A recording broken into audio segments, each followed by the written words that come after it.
देखिए सॉल्यूशन का मैं बता रहा हूँ आपको। तो क्लास अभी चला नहीं था, इसीलिए लेक्चर लगा रहे हैं। और लेक्चर में एक बताया था मैंने कि आपको आज क्वेश्चन आंसर बताया जाएगा ना। तो सॉल्यूशन चैप्टर का क्वेश्चन आंसर करा रहे हैं, देख लीजिए। कुछ क्वेश्चन दिए हैं और ये सभी क्वेश्चन कंसंट्रेशन से संबंधित हैं। तो मैं आपको बता रहा हूँ किस प्रकार से सवाल को लगाते हैं।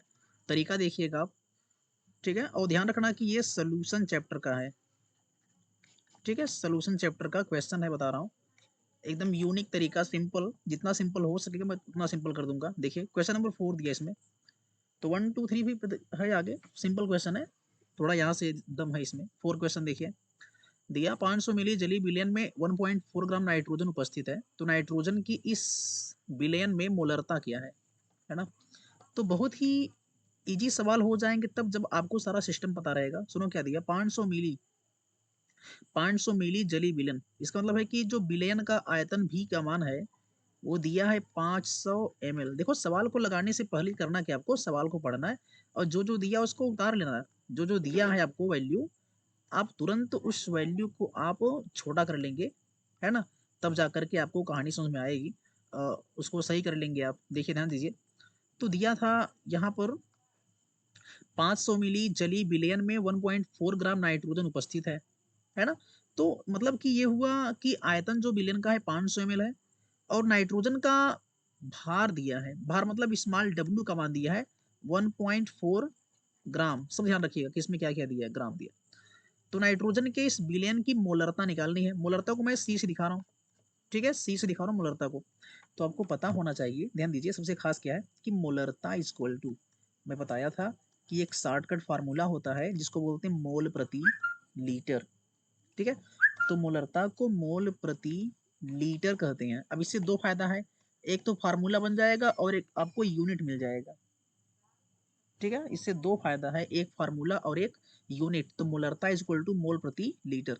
फार्मूला क्या बनेगा, मोल क्या है, एन है, और लीटर क्या है, भी है, तो एन बाई भी। तो आप इसको मोल बटे आयतन भी कह सकते हैं। चूंकि देखो सबसे खास बात ये, फार्मूला बना लो काम हो जाएगा। चूंकि एन इज इक्वल टू होता है भार बटे अणुभार, है ना। तो जब मैं इसको रखूंगा यहाँ पर तो ये हो जाएगा सी बराबर डब्ल्यू, एन की जगह रखेंगे डब्ल्यू अपान यम इंटू भी। और ध्यान दीजिए ये लीटर में है। हमेशा आप एक बात ध्यान रखना, जब भी कंसंट्रेशन निकालना तो जिस फॉर्म में है वही रखेंगे, आपको बदलना नहीं है।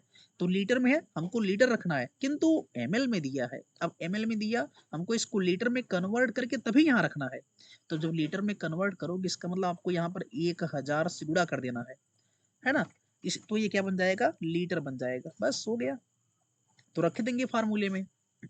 तो C इक्वल टू डब्ल्यू का मान 1.4 दिया है। अणुभार नाइट्रोजन दिया ना, नाइट्रोजन 7 दूनी 14, 14 दूनी 28 हो जाएगा। नाइट्रोजन मतलब N2, नाइट्रोजन माने क्या होता है N2। क्रम से देखिएगा, मैंने कुछ नहीं कर रहा हूँ। भी 500 ml, डब्ल्यू का मान 1.4 ग्राम है, मोलरता पूछा है। तो मोलरता C equal to W upon M into V into 1000 होता है, ठीक है। तो अणुभार निकालेंगे इसका 14 दूना 28 रखना आपको, जो कि नाइट्रोजन दिया है ना। अभी देखना है पर 0.1 आया कैसे।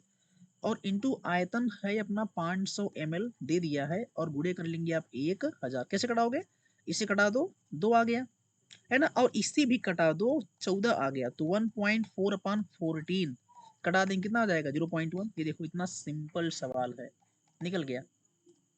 बस मैं कह रहा हूँ कि किसी भी सवाल को लगाने से पहले सिंपल सा ट्रिक होता है कि आप उसको पढ़ लीजिए। और हाँ, कोई भी सवाल आपको तभी आएगा, कोई भी क्वेश्चन आपको तब आएगा जब आपको उसका फार्मूला पता रहेगा।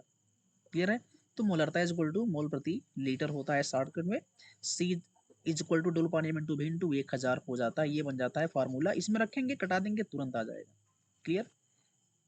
आप इसका स्क्रीनशॉट निकाल करके बढ़िया से सॉल्व कर लीजिए, मैं इसको हटा रहा हूँ, ठीक है। अपने पास और भी जगह बहुत सारा पर्याप्त है, किंतु मैं यहीं पर बताऊंगा जिससे आपको सवाल भी दिख जाए, है ना। तो ये आपका हो गया स्क्रीनशॉट। अब इसको बैक करके देख लीजिएगा, आप तो यूट्यूब पर है। देखिए नेक्स्ट। तो सेकंड एक क्वेश्चन है, दिया है कि 0.25 नॉर्मल ऑक्सैलिक अम्ल विलयन की मोलरता ज्ञात कीजिए। देखो कितना टेक्निकल सवाल है ये, बहुत ही टेक्निकल सवाल है। क्या दिया है, 0.25 एन मतलब नॉर्मलता दिया है 0.25। ऑक्सेलिक अम्ल है ना, विलयन की मोलरता ज्ञात कीजिए। तो नॉर्मलता दिया है, मोलरता पूछा है। सोचिए, नॉर्मलता दिया है, मोलरता पूछा है। तो एक आपको पता होना चाहिए कि नॉर्मलता और मोलरता में संबंध क्या होता है। आप इसको देख लीजिए, क्या रिलेशन बिटवीन नॉर्मेलिटी, बहुत ही खास पॉइंट है, नॉर्मेलिटी एंड मोलैरिटी। ठीक है, मोलैरिटी, नॉर्मलता और मोलरता में संबंध क्या होता है उसको देख लीजिए तो काम हो जाएगा।